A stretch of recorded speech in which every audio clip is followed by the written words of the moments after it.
Comment ton mari a réagi quand tu lui as annoncé que tu étais enceinte? Maya et moi, on s'est rencontrés à la fac. Deux mondes opposés. Moi, je viens du Maroc. J'ai grandi en parlant arabe à la maison. Lui, c'est un gars du sud de la France, pour qui un kebab, c'était déjà de la cuisine exotique. Au début, il adorait ma culture, me demandait de cuisiner, me complimentait quand je portais des vêtements traditionnels, répétait quelques mots en arabe avec un accent horrible. Mais après le mariage, j'ai senti un changement. Chaque fois que j'appelais mes parents en arabe, ils lâchaient des petites piques. J'aime pas me sentir exclu. Ou bien, tu peux pas juste parler français comme tout le monde ici. J'ai essayé d'ignorer. Le mariage, c'est du compromis, non, mais ça me rongeait. Avant de nous marier, on avait dit qu'on élèverait nos enfants bilingues. Deux cultures, deux langues. Mais là, j'avais peur. Quand j'ai découvert que j'étais enceinte, ma première réaction n'a pas été la joie, c'était la panique. Est-ce qu'ils voudraient effacer mes racines? Est-ce qu'ils rouleraient des yeux si je chantais une berceuse arabe? Est-ce qu'ils râleraient si je voulais leur montrer l'Aïd ou les emmener à la mosquée? Alors j'ai décidé de le tester. Pendant une semaine, j'ai transformé la maison. Je n'ai parlé qu'en arabe, même quand ils comprenaient rien. Je cuisinais tagine, couscous, shorba tous les soirs. J'ai mis de la musique shahabi à fond. J'ai allumé de l'encens et accroché des motifs colorés dans le salon. Le premier jour, il était agacé. Bébé, j'ai eu une longue journée, on peut juste regarder Netflix et commander des pâtes. Moi je faisais semblant de pas comprendre et je répondais en arabe. Il est parti bouder dans la chambre. Le deuxième jour, il a fait un effort. Il pointait les objets en demandant c'est quoi ça. Quand je lui ai appris que ma pour il l'a répété 5 fois, en se trompant à chaque fois. À un moment, il a demandé du poisson au lieu d'eau. On a éclaté de rire. Le troisième jour, il est rentré du boulot avec un cahier. Écris-moi des phrases, je veux m'entraîner. Il s'est assis par terre pendant que je cuisinais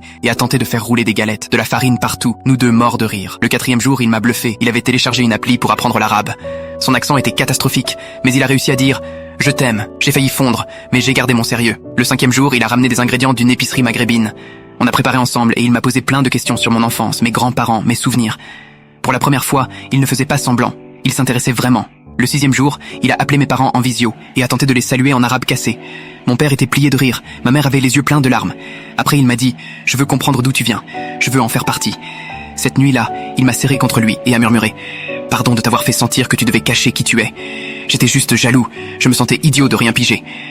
Mais te voir heureuse cette semaine, parler ta langue, cuisiner tes plats, j'ai compris que c'est moi qui ratais quelque chose. » Le septième matin, je l'ai trouvé dans la cuisine. Il essayait de faire des messémènes. Ça ressemblait à de l'art moderne, mais il rayonnait de fierté. J'ai su qu'il avait passé mon test. Je me suis assise à côté de lui, j'ai pris ses mains pleines de farine et j'ai dit en français « Tu viens de réussir le test le plus important de ta vie. » Il a cligné des yeux.